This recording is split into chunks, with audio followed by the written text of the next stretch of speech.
Hillsdale College is a small, Christian, classical liberal arts college that operates independently of government funding, and we want you or your son or daughter to apply.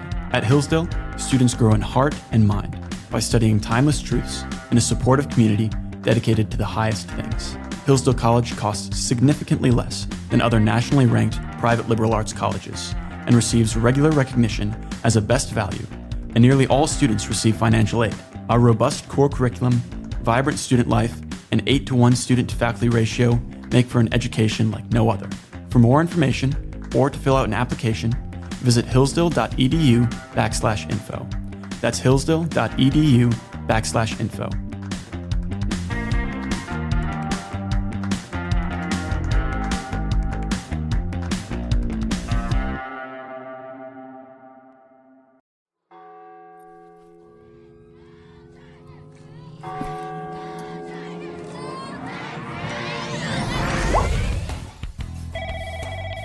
Hello, everyone, and welcome to Beyond the Bubble, a Hillsdale College Career Services production where we take you outside the classroom and into the professional arena to bring you special tips and tricks from recent alumni in all areas of practice.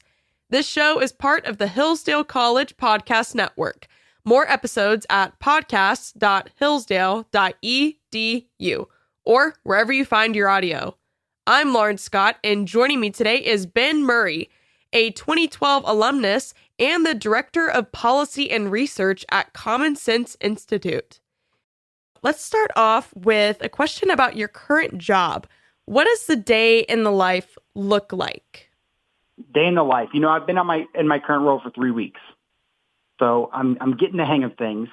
Whenever you start a new position, it's like drinking from a fire hose oftentimes, and that's certainly the case with my current role.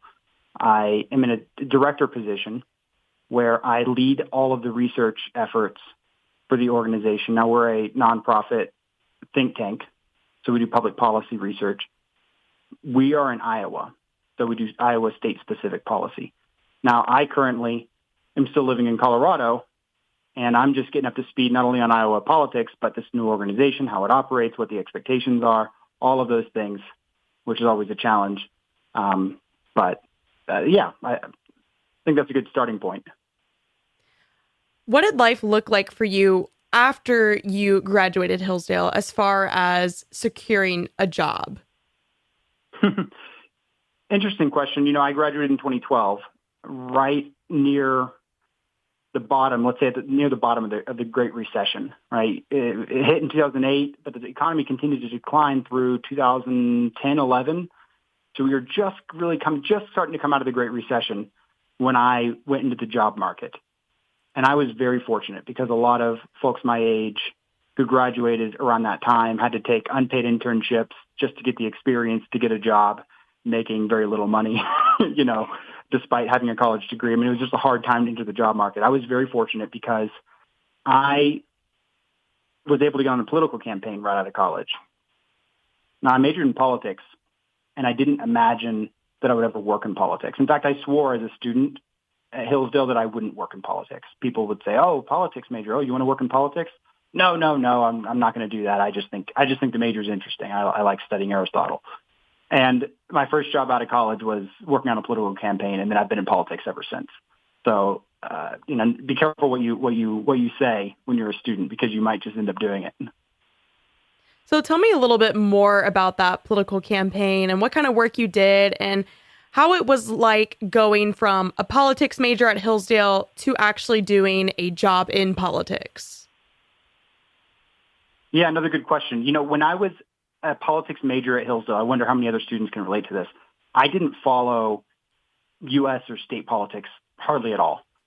I was in college Republicans, but just day to day, my head wasn't in the day-to-day of politics and the news cycle, not a whole lot.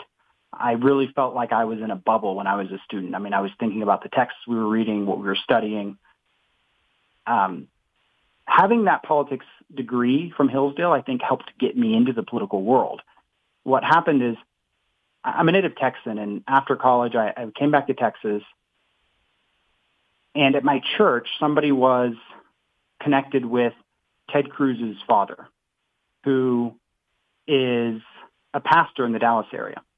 And he said, I think you'd really like this Ted Cruz guy. I know his dad. They're good people. You should, since you don't have a job yet, you should consider hopping on his campaign for a few months. And, you can do whatever you want from there, but it'd be a good thing to do right out the gate. And I thought, well, political campaigns don't last too long. We were in the primary. It was an open field at the time. Kay Bailey Hutchinson had been the sitting senator from Texas in that seat. She retired.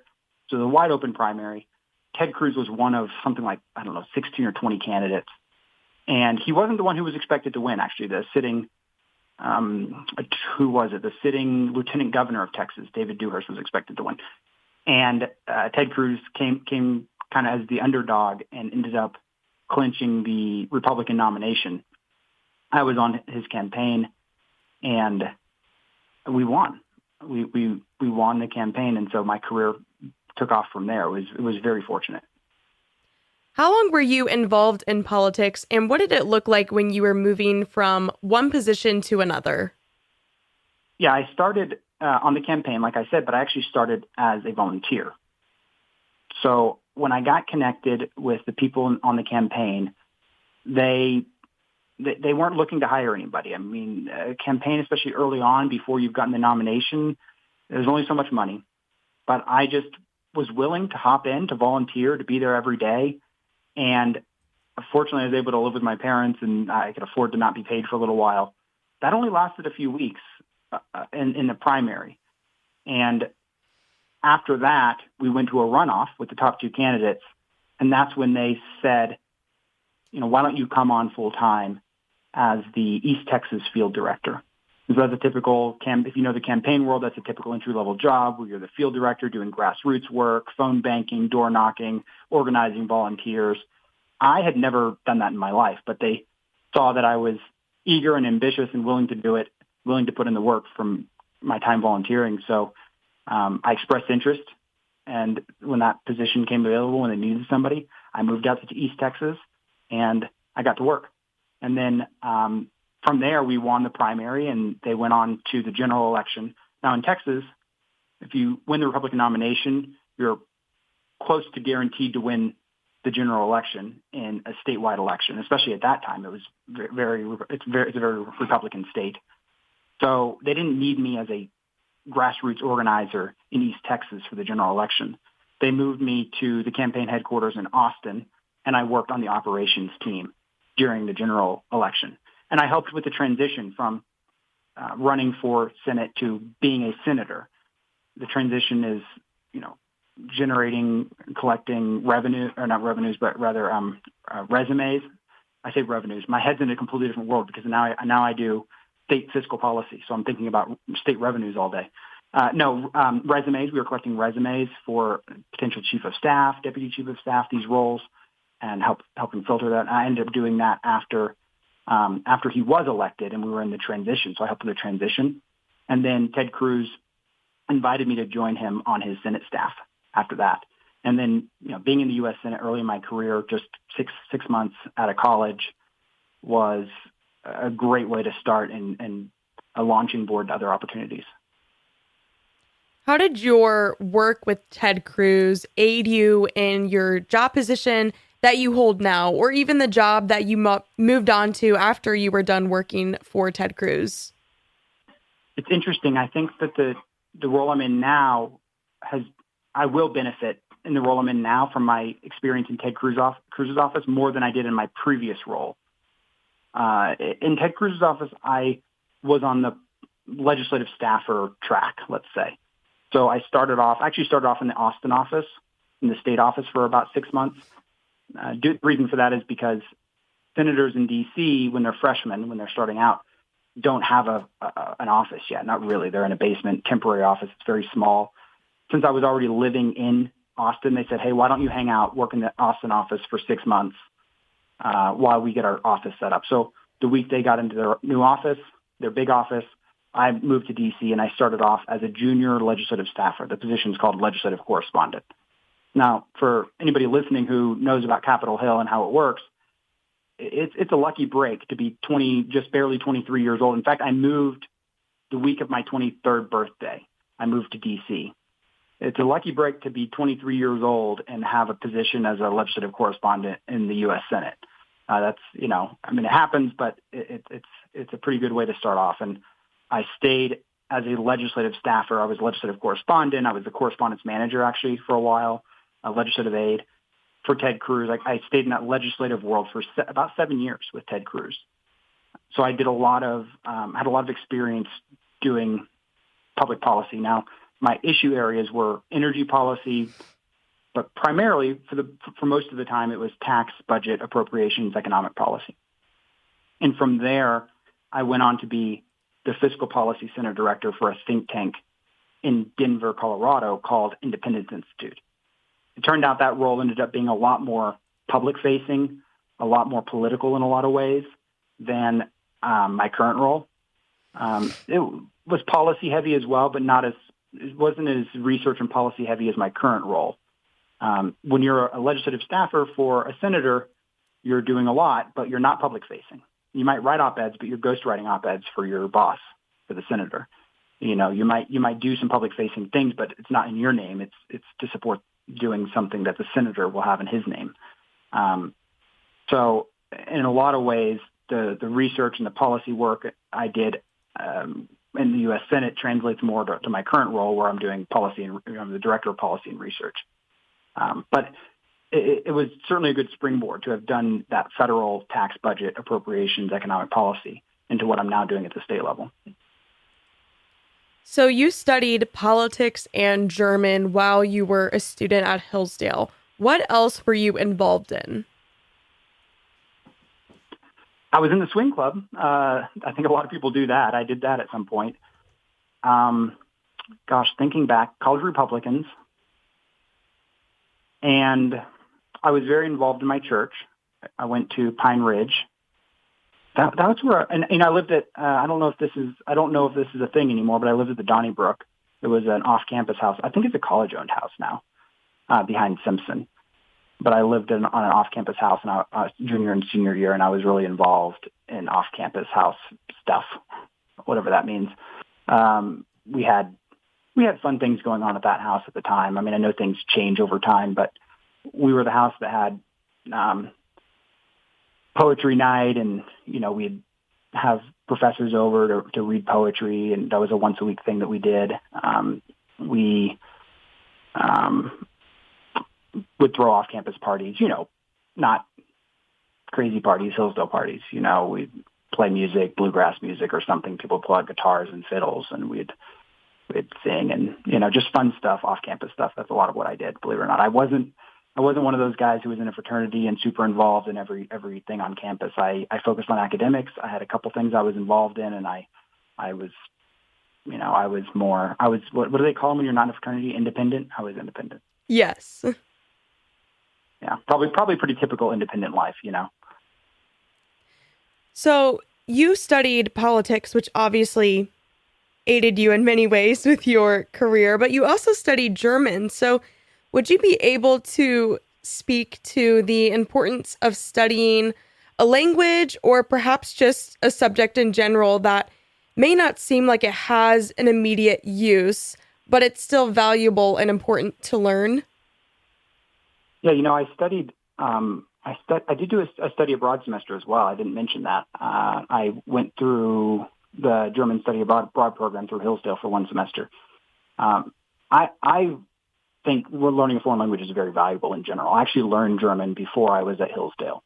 I did a year abroad in Germany in high school, and it was through the State Department. It was a State Department funded program that I did, and it was a pretty intensive high school program. And so I came out very fluent in German. I lived with a German family and all of that. I actually entered Hillsdale in 400 level German classes as a freshman. So the point of majoring in German was more to keep up my German and elevate my German.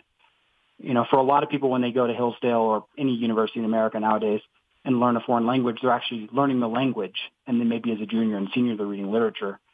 My German major was a lot more like being an English major, just in German, because I think I took one 300 level composition course at one point. like writing course, but every other course I took in the German major was a 400 level lit course. In fact, my senior year, they ran out of literature courses for me to take, and I had to do an independent study or two with Dr. Geyer, who was I know he's retired now, but Dr. Geyer was the head of the German department. Learning a language, you're thinking, especially if you don't know a second language yet. When you only speak one language, you are somewhat limited in the way you think by your language. Your language limits your thinking. Obviously at Hillsdale, I think Hillsdale does a very good job of teaching you to think beyond the confines of your language. But learning a foreign language really helps to unlock the ability to think beyond the confines of your language. You start to realize, especially if you do it at a young age. I was 16, and there are just a lot of examples. Anybody who's learned a foreign language knows this. You start to realize that you might think about something in a completely different way because the language allows you to articulate it in a way your native language doesn't. And so it starts to cause you to think about things in a new way. And even instances where that's not the case, where it's not the case that the second language unlocks a new way to think about something, your mind can start to experiment more with thinking about things beyond your language. When you learn a second language, you start going, oh, well, let me give you a concrete example and we'll move on. In German, the word for shadow is Schatten. In English, we have two words for that, shadow and shade, right? In German, they only have one word for it, which is shadow. And it makes you realize, wow, in English, Americans or Brits or native speakers of English think about this concept in a completely different way than Germans do, simply because our language makes a distinction between shade and shadow. I mean, sit and think about it for a minute. What is the difference really between shade and shadow? Isn't it the same thing? Well, to Germans it is, but we think about it in a completely different way, in a more segmented way, simply because of our language. So that sort of thing is super interesting, and I think learning a language is really, really valuable just in terms of unlocking new ways of thinking about things. Did you have any classes or professors that left a great impression on you or that you remember fondly? A lot. Dr. Geyer was my advisor, and he was great. Anybody who knew him, I don't know if there are any students at this point still who would have known him. He was a really great guy, and he was at the college for a long time, 30 or 40 years. Dr. Berzer was a great freshman year professor for me. I wasn't a history major, but I had him for Western Heritage, and I really enjoyed being in Dr. Berzer's class. Dr. Connor, I think, retired a couple years ago, but he was great as well. My thesis advisor was Dr. Porteous, and I think I was the only politics major to do a thesis in politics that year. It wasn't required at the time to graduate with a politics major. It wasn't required to have a senior thesis, but it was required if you wanted to have honors in your major. So I went ahead and did it. And Dr. Porteous, I think he would remember me. I don't know, but I really enjoyed studying under Dr. Porteous. I liked his lecture style a lot. Gosh, I could go on and on. Who else is there? I'll tell you a story about Dr. Berzer. And anybody who's had Berzer will be able to relate, I think. I wrote my first paper with Dr. Berzer and got a terrible grade, like a C, something like that, C+. And it was just one of those short papers. It was on Cicero. And I went into his office and I said, well, Dr. Berzer, you gave me a C, but you wrote at the end of the paper, great job. Well, what did I do? If I did a great job, why did I get a C? And also, how can I get a better grade? And he went through my paper. He said, well, let me take a look at it. And he looked at it, and he said, well, I can see that you use passive voice here and there. And he said it was, he said at first. He said, well, I gave you a C because you did a good job, just like I said. I said, okay, well, then how can I do better? And he walked me through it. And he said, well, you use a lot of passive voice and, to be verbs and this and that. And he explained some other things. So I had the nerve to come back to his office at one point. And I came back with the Cicero text that the paper was on. And I circled every time Cicero used any form of the verb to be. And it was a ton. And I said, Dr. Berzer, you said that Cicero is probably the greatest writer and rhetorician of all time. And look at how many times he used the to be verb in the text. And he said to me, and I still don't understand this to this day, but he said to me, well, when you're as good of a writer as Cicero, you can do it too. All right, Ben. Well, thank you so much for joining us today. I really appreciate you taking the time. Yeah, of course. Thanks so much, Lauren. You have been listening to Beyond the Bubble, a podcast by Hillsdale College Career Services. This show is part of the Hillsdale College Podcast Network. More episodes at podcast.hillsdale.edu or wherever you find your audio. I'm Lauren Scott, and have a great day.